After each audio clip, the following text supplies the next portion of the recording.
অসমৰ এখন বিখ্যাত চিকিৎসালয় আমি দেখুৱাৰ বাবে চেষ্টা কৰিম। মই উপস্থিত আছোঁ হাজোৰ কলিতাকুছিত।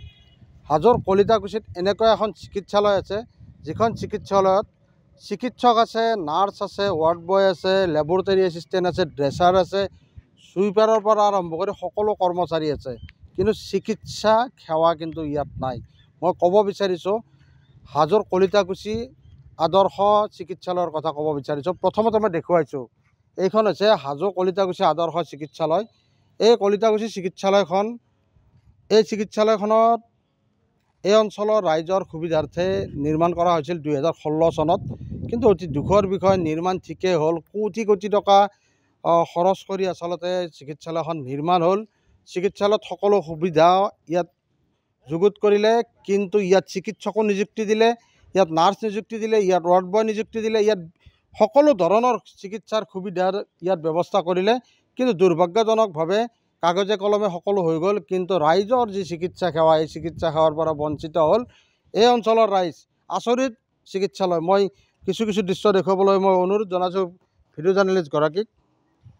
কেন্দ্ৰীয় চৰকাৰে NRHMৰ আণ্ডাৰত আচল নেশ্যনেল হেল্থ মিছনৰ অধীনত কোটি কোটি টকা খৰচ কৰি আচলতে তেওঁলোকে এনেদৰে এই চিকিৎসালয়খন নিৰ্মাণ কৰিলে সঁচা, কিন্তু আজিলৈকে এই চিকিৎসালয়খন ৰাইজৰ বাবে মুকলি নোহোৱা বিষয়টোৱে এক বিশেষ তাৎপৰ্য বহন কৰিছে। মই দেখুৱাবলৈ অনুৰোধ জনাইছোঁ যেন 16 চনত নিৰ্মিত এইখন চিকিৎসালয় আজি জহি খহি যাবলৈ আৰম্ভ কৰিছে, যেন সকলোবোৰ ভাঙি চিঙি চুৰমাৰ হৈ যাবলৈ আৰম্ভ কৰিছে। কিন্তু প্ৰকৃত যি সুবিধা বা স্বাস্থ্যসেৱাৰ নামত যি সুবিধা আচলতে দিব লাগে, সেয়া ৰাইজক এতিয়ালৈকে প্ৰদান কৰা নহ'ল। মই পুনৰবাৰ কৈছোঁ, এয়া হৈছে হাজোৰ কলিতাকুছিত থকা যি আদৰ্শ চিকিৎসালয়, আদৰ্শ চিকিৎসালয়ৰ কিছু দৃশ্য মই ভিতৰৰ কিছু দৃশ্য সংগ্ৰহ কৰিবলৈ চেষ্টা কৰিম। আমি ভিতৰৰ কিছু দৃশ্য গ্ৰহণ কৰাৰ বাবে আচলতে চেষ্টা কৰিম। আচলতে এনেদৰে কোটি কোটি ব্যয় সাপেক্ষে নিৰ্মাণ হোৱা এই চিকিৎসালয়খনৰ যি ভিতৰৰ ভাগৰ আমি কিছু দৃশ্য দেখুৱাবলৈ আমি চেষ্টা কৰিম। আচলতে কেনেদৰে চৰকাৰী ধন অপচয় কৰিছে, কেনেদৰে চৰকাৰী ধন শেষ কৰিছে, আচলতে কিয় মুকলি নহ'ল, সেয়া আজিৰ তাৰিখত লাখটকীয়া প্ৰশ্ন হৈছে। মই অকণমান কথা পাতিম। আপুনি এই ইয়াতে কাম কৰে, কি চাকৰি কৰে? মই 3rd গ্ৰেড কৰি আছোঁ। কি কাম কৰে? কাম বৰ্তমান আমি 3জন আছোঁ কৰ্মচাৰী।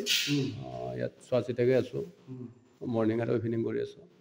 কোনোবা পেচেণ্ট আহেনে ইয়াত? বৰ্তমান পেচেণ্ট অহা নাই, মানে ইয়াতে আপোনাৰ কৰোণাৰ সময়ত ষ্টাৰ্টিং হৈছিল। এতিয়া কোনোবা পেচেণ্ট আহেনে? এতিয়া বৰ্তমান পেচেণ্ট মানে ডক্টৰ বৰ্তমান নাই ইয়াতে। আপোনালোক আছে? হয়, আমি আছোঁ। দৰমহা পায়নে এনে কৰি আছে? দৰমহাহে কৰি আছোঁ, দৰমহাই পাওঁ। চৰকাৰৰ পৰা পায়নে কোনোবা এজেঞ্চি দিয়ে? নাই। কোনে দিয়ে? চৰকাৰৰ পৰা দিয়ে। চৰকাৰৰ পৰা দিয়ে। ধন্যবাদ জনাইছোঁ এগৰাকী কৰ্মচাৰী। আচলতে কৈছোঁ যে চৰকাৰী ধনৰ অপচয় বুলি যিটো অসমীয়াত শব্দ আছে, ইয়াৰ প্ৰকৃত উদাহৰণ যেন মই দেখুৱাইছোঁ যে সকলো ধৰণৰ সুবিধা ইয়াত আচলতে কৰা হৈছিল, কিন্তু আজিকোপতি এই চিকিৎসালয়খনৰ মুকলি নহ'ল। লজ্জাজনক বিষয়, ধিক্কাৰজনক বিষয়। আজিলৈকে এই চিকিৎসালয়খনত চিকিৎসা সেৱা প্ৰদানৰ নামত কামৰূপ জিলা যি স্বাস্থ্য বিভাগ বা অসম চৰকাৰৰ স্বাস্থ্য বিভাগে আজিপতি কোনো ধৰণৰ গুৰুত্ব প্ৰদান নকৰাত এনেদৰে জহি খহি গৈছে কোটি কোটি টকাৰ সামগ্ৰী। মই বাহিৰৰ কিছু দৃশ্য মই দেখুৱাবলৈ চেষ্টা কৰিম। আমি বাহিৰৰ কিছু দৃশ্য সংগ্ৰহ কৰাৰ চেষ্টা কৰিছোঁ। আচলতে দেখুৱাইছোঁ যে চিকিৎসালয়খনৰ কোটি কোটি টকা আচলতে ব্যয় সাপেক্ষে চিকিৎসালয়খন নিৰ্মাণ হ'ল। আচলতে হাজোবাসী কলিতাকুছিবাসীক যেন ৰামঠগন দিলে, সেয়া জল প্ৰমাণ হৈ পৰিল।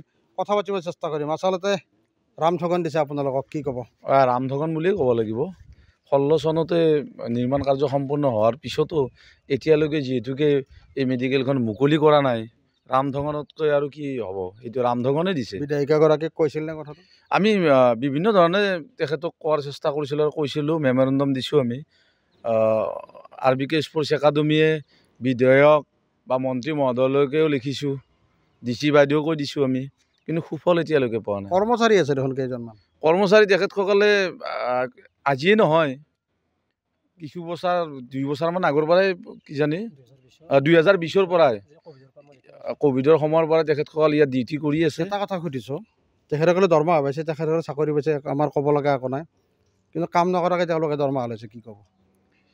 চৰকাৰৰ ভুলৰ বাবে, বিধায়িকাৰ ভুলৰ বাবে, কাৰ বাবে আচলতে কাম নকৰাকৈ দৰমহা লৈছে, কি ক'ব? উন্নয়নৰ যি কথা তেখেতসকলে কয়, উন্নয়ন যদি এনেধৰণৰ হয়, কিন্তু আপোনাৰ ৰাইজৰ ক'ব লগা নাই। ৰাইজে কি ক'ম আৰু, ক'বলগীয়া আমাৰ একো নাই। দক্ষ বিষয়া আছে, নাম নকওঁ।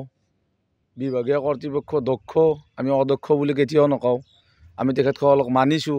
কৰ্মই পৰিচয় কিন্তু দাঙি কৰ্মই কি কয় ৰাইজে ক'ব।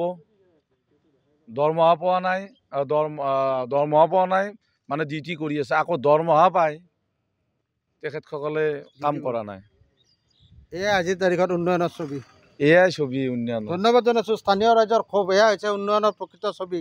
হাজোৰ বিধায়িকা সুমন হৰিপ্ৰিয়া বাইদেউ, আপোনাৰ অদক্ষতাৰ কাহিনী আমি কিমানবাৰ ক'ম। বিগত 4 দিন ধৰি আমি আপোনাৰ অকৰ্মণ্যতা, আপোনাৰ অদক্ষতা, আপোনাৰ হেমাহি সমষ্টিবাসীৰ প্ৰতি লোৱা আপুনি মাহীয়াত দৃষ্টিৰ বাতৰি আমি সবিস্তাৰে প্ৰকাশ কৰিছোঁ। পুনৰবাৰ আমি দেখুৱাবলৈ চেষ্টা কৰিছোঁ। এয়া কলিতাকুছি আদৰ্শ চিকিৎসালয়ৰ সন্মুখত আমি উপস্থিত আছোঁ। আপোনাৰ কাৰ্যকালত নিৰ্মাণ কাৰ্য শেষ হোৱা এখন চিকিৎসালয় আপুনি মুকলি কৰিবৰ বাবে আপোনাৰ সাহস নহ'ল বা আপুনি সামৰ্থ্য নহ'ল। ইয়াতকৈ লজ্জাজনক, ইয়াতকৈ দুৰ্ভাগ্যজনক, ইয়াতকৈ লাজ লগা বিষয় আজিৰ তাৰিখত একো হ'ব নোৱাৰে। অসমৰ 126 গৰাকী বিধায়ক বিধায়িকাৰ ভিতৰত আপুনিও এজন। আপোনাৰ দৰে অদক্ষ বিধায়িকা হয়তো অসমৰ ইতিহাসত কেতিয়াও নল'ব। কাৰণ কিছুমান ঠাইত স্বাস্থ্যকেন্দ্ৰ নাই, মেডিকেল নাই, সেইটো ক'বলৈ বেলেগ কথা। কিন্তু ইয়াত এখন মেডিকেল নিৰ্মাণ হৈ থকাৰ পিছতো আপুনি ৰাইজৰ বাবে মুকলি কৰি দিব নোৱাৰা বিষয়তে আপুনি যে কিমান অদক্ষ সেয়া ছবিয়ে আপোনাক প্ৰমাণ কৰি দিব। পুনৰ কৈছোঁ, কামৰূপ জিলা প্ৰশাসনক কৈছোঁ, কামৰূপ জিলা স্বাস্থ্য বিভাগক কৈছোঁ, স্বাস্থ্যমন্ত্ৰী এতিয়া মুখ্যমন্ত্ৰীৰ হাতত আছে। আপোনাক আমি কৈছোঁ, এয়া আমি দেখুৱাই দিছোঁ। আপুনি হয়তো দেখা নাপাব পাৰে, আপুনি উন্নয়নৰ খাতিৰত অসমৰ বিভিন্ন প্ৰান্তত বিভিন্ন কাৰ্যত জড়িত হ'ব পাৰে, কিন্তু আপোনাক আমি এই ঈশান নিউজৰ জৰিয়তে দেখুৱাই দিছোঁ। আপুনি যদি উন্নয়ন কৰিব বিচাৰিছে এইবিলাক কৰক। কাগজে কলমে কথাৰ চহকীৰে উন্নয়ন কেতিয়াও নহয়। বনাই থোৱা হস্পিটেলখন আপুনি ৰাইজৰ বাবে মুকলি কৰক। আপোনাৰ যদি তিলমানৰ সাহস আছে, এমাহৰ ভিতৰত আপুনি কৰি দেখুৱাওক, আমি আপোনাক চেলুট দিম। নিশ্চিতভাৱে এয়া হৈছে হাজোৰ উন্নয়ন, এয়া হৈছে হাজোৰ বিধায়িকা সুমন হৰিপ্ৰিয়াৰ ফ্লপছৰ এক জ্বলন্ত উদাহৰণ। আমি দেখুৱাবলৈ চেষ্টা কৰিছোঁ, আমি ৰাইজক দেখুৱাইছোঁ, আপোনালোকৰ দৃষ্টিগোচৰ কৰিছোঁ।